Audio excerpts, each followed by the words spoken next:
Yo, yo, yo, yo, yo. What is good, my boys and female listeners? I'm back with another solo podcast episode 38, being interruptible. This whole episode is about the trait of being interruptible, which I will explain in a second. I like to start off every episode of the podcast with my why, which is I want to inspire you to invest in soul wealth.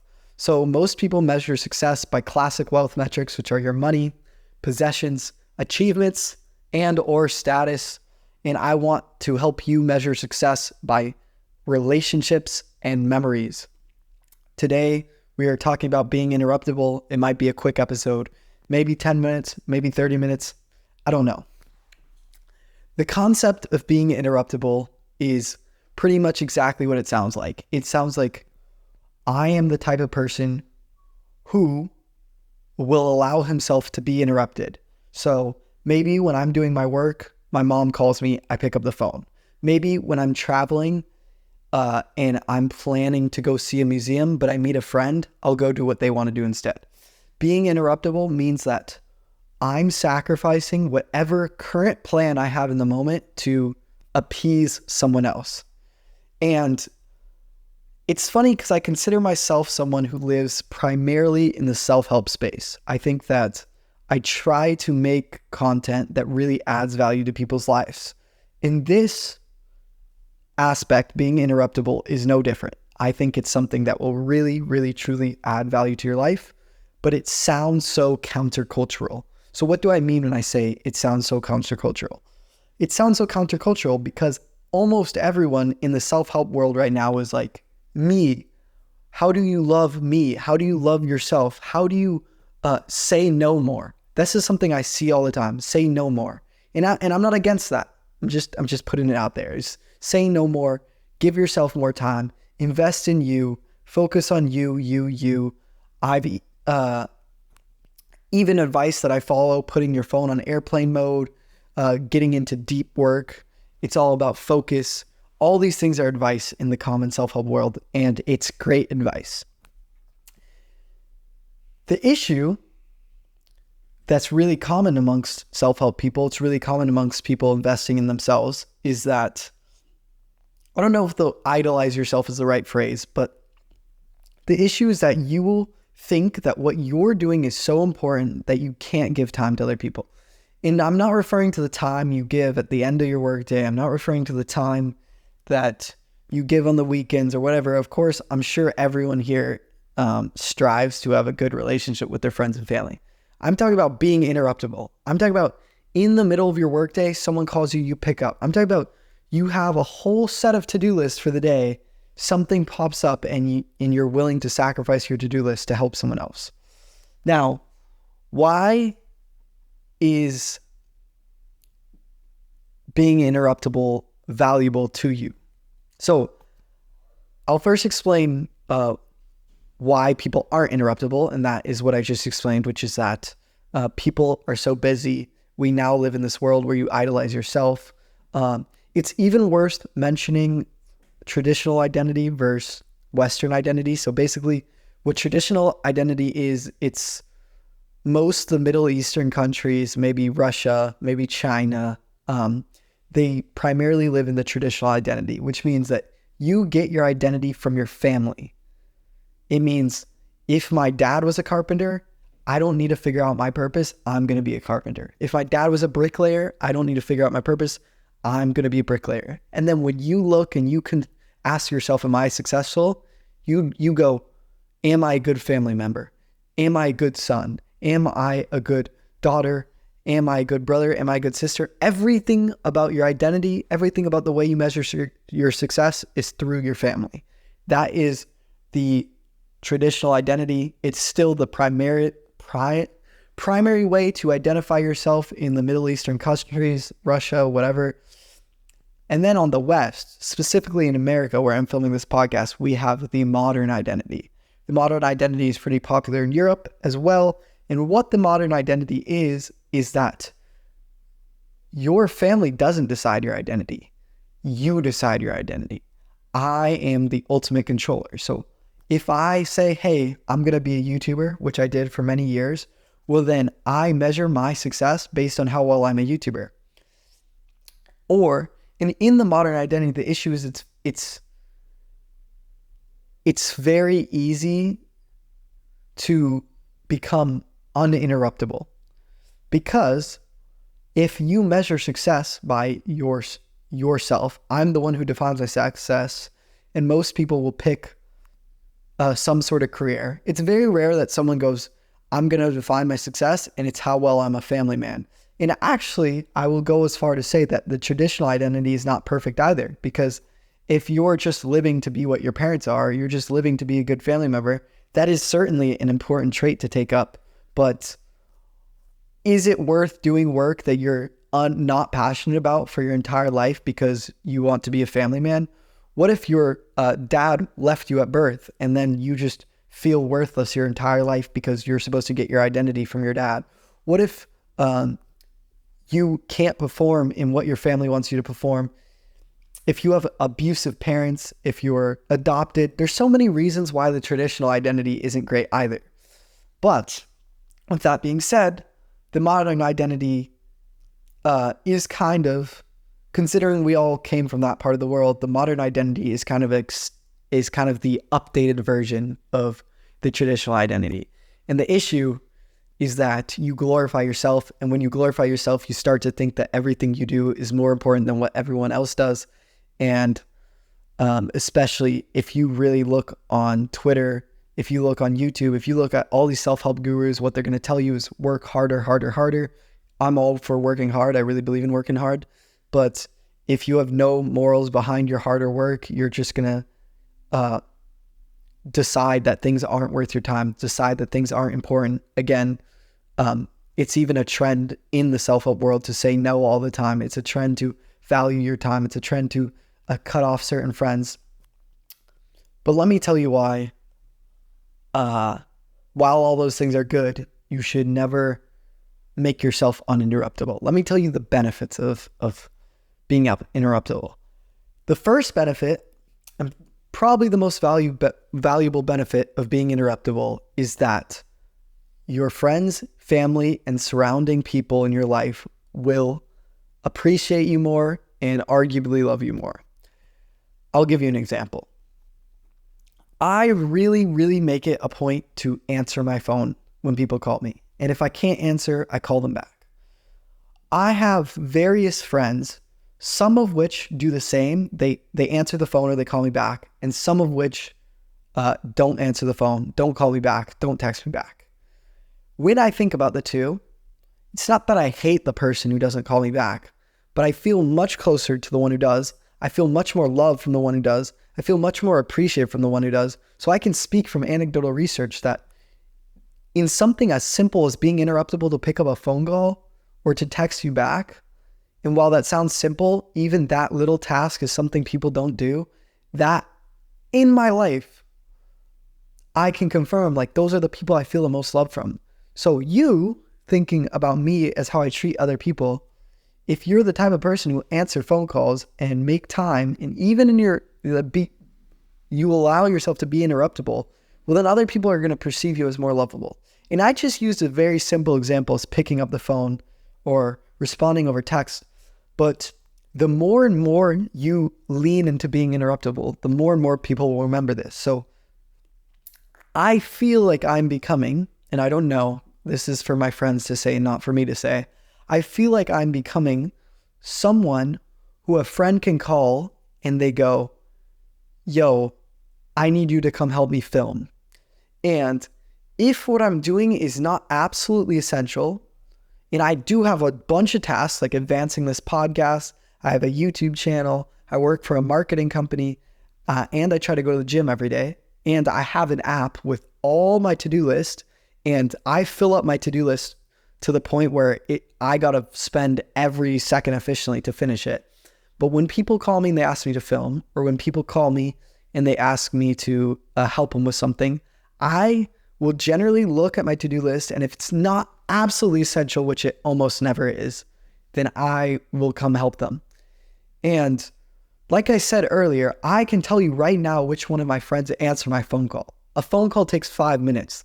So if someone's willing to sacrifice their whole day, if someone's willing to be interrupted and come help you with a task, maybe you help your parents clean the dishes, maybe you help your friend tow his car, maybe you help your friend brainstorm ideas, anything from as small as a little phone call, responding to people's texts, to taking the whole day off to help you move your house. The people who are the most interruptible are the ones you will generally see as the most valuable. I mean, I can just tell you, if you really stop for a second and think about the people that you feel the most loved by, I bet they're the people who are the most interruptible. And if you can use a built-in example of your parents, I know not everyone has great relationships with your parents, but why do the majority of people love their parents so much? It's because their whole life they were interruptible for your existence. Their whole life they were interruptible for your existence. If you're like me, you're 20 years old, 22 years old, you're a college kid, you've never had kids. Think about your position right now. You have a whole day's worth of work. So did your parents when they had you. They were just like you, they're just like me. They had a whole day's worth of work. And then ever since the day you were born, they became interruptible. And I know my mom, my dad would do pretty much anything for me. And again, this doesn't mean that I'm friggin' calling them, pulling them out of the office, trying to get them to be unproductive all day. But if I needed them to, they probably would do it. And that is the concept of being interruptible. Being interruptible reflects love. And I think that is the first and most important benefit. The second benefit of being interruptible is that it leads to much more adventure. So what do I mean by this? What do I mean that being interruptible leads to more adventure? We as humans, not everyone, but a lot of people are planners. And even when you're not a planner, you're a planner. So what does that mean? Oh, let's go get lunch. You on the way to lunch, you talk to your friends. You're like, where should we eat? They pick a place. You show up there. You go home. It's not like you made a real significant plan, but you still picked a place. What being interruptible says is that if you're on the way to lunch and a friend calls you and he says, let's go to the gym, I can eat lunch afterwards. I can rearrange my day. And this, again, I start off with the simple examples, but I'll give you an example from when I walked 200 miles across Spain. I was in New York City for a creator camp event and I was going to fly home. And through a cold email and through a friend's, I got offered to spend 2.5 weeks walking across Spain. It totally threw a kink in my podcasting, totally threw a kink in my working out, threw a kink in my normal life schedule, but it was the adventure of a lifetime. I would not trade that experience for the world. And I know most of you are probably listening like, dude, if I got the opportunity to walk 200 miles across Spain, I would have taken it too. But even, let's just say I was already on that vacation. So many times I had plans for the day. We're going to eat at this restaurant. We're going to be with this people. And then I would meet someone on the walk. Boom, plans change. Where do you want to eat? Where do you want to go? And I learned that being interruptible, hang this up. I learned that being interruptible is the best way to travel, because when you travel, and I know I made this about adventure, but I'm going to specify specifically on travel. Sorry, my thing keeps going off.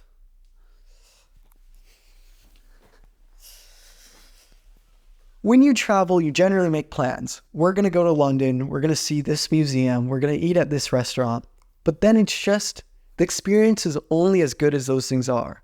Yet, if you're interruptible, how you would travel is say, hey, we're going to eat at this restaurant. We're going to see this museum. But on the way, maybe you stop for food and you meet someone and you really like them. And they're like, hey, do you want to go do this? Well, if you're not interruptible, you're going to be like, nah, I already have plans to see a museum. I already have plans to do this. And you're going to continue. And those experiences are only going to be as good as those experiences are. Yet, if you allow yourself to be interruptible, you'll make more friends. You'll end up doing things that you didn't plan doing, which therefore they will be more exciting because they are new, they're surprising. Being interruptible says, okay, I will make plans for what I want to do. I will make plans for where I want to go, but I will be open. I will be open to friends. I will be open to an adventure. That is what being interruptible means. So the first point is that if you are interruptible, people will love you more. They will see you as a more valuable friend. The second point is that if you're interruptible, then you have more opportunity for adventure, especially with travel. But even in your day-to-day life, that's part of the reason I love being a podcaster. And my other job is YouTube, which is on my schedule. And then I work for a marketing company, which is very movable around. The reason I chose jobs that don't have strict schedules is because I can be interruptible. I can choose to film this podcast now so that I can go hang out with my friends later who just called me on FaceTime in the middle of this call. And I guess I wasn't interruptible, but so I'm being a bad example of my own thing because being a bad example of the own trait I just categorized for you because I didn't answer that call. But my camera's filming in 4K and I didn't want to just let it roll. But anyways, the last reason why being uninterruptible is great is, for me, personal, but I know a lot of you believe in God, is that the more interruptible you are, the more you allow God to work in your life. In the Bible, and I'm sure other religions probably have a similar concept, and even if you don't believe in religion, but you believe in God, it says, well, hold up, the other religions don't say it, but the Bible says, you should not idolize your own plans, but you should let God have his plans. If you plan everything in your life, you're leaving such little room for God to take control. You are like, I'm the master of my life. That's what not being interruptible is. Not being interruptible says, I'm the master of my life. I will spend this hour more productively than anyone else could.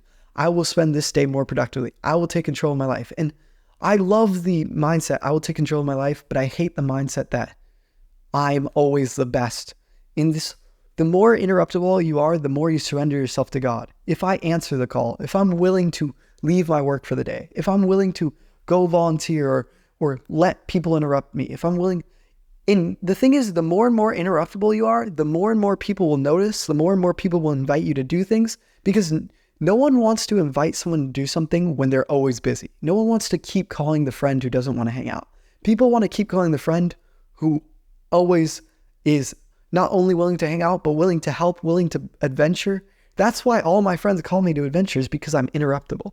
And when you create this lifestyle, God says, oh, I don't want to speak for God. I don't know what God says, but it's my belief that God says, oh, this person's willing to sacrifice their own plans. This person's willing to sacrifice their daytime. And therefore, God can work in your life. God can send someone to have you go on this adventure. God can put you on this adventure because you're not idolizing yourself. You are saying other things outside of my own work, other things outside of my own accomplishments, my own to-do list are more important.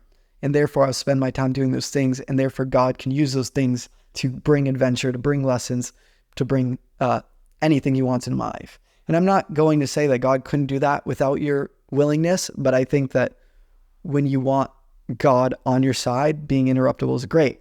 Now, how do I back up this argument, which is my final point?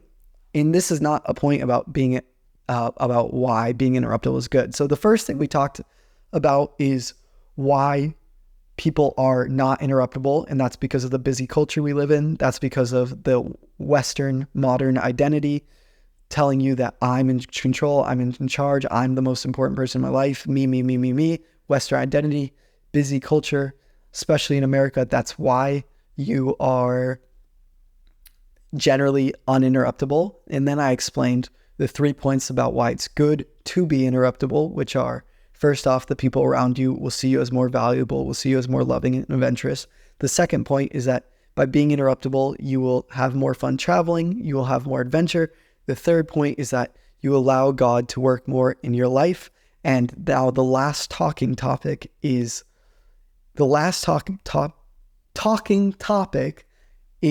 how do I know that God will have more favor on those who are interruptible? Because I look at Jesus, and I know a lot of you may not believe in Jesus, but Jesus is a part of the Muslim religion, a part of the Catholic religion, a part of the Christian religion. He's the most famous person to ever exist.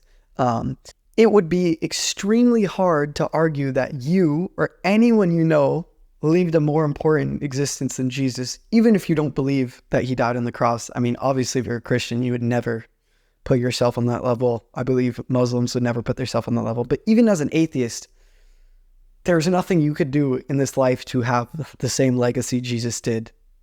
I mean, that's why the Bible is the most sold book of all time.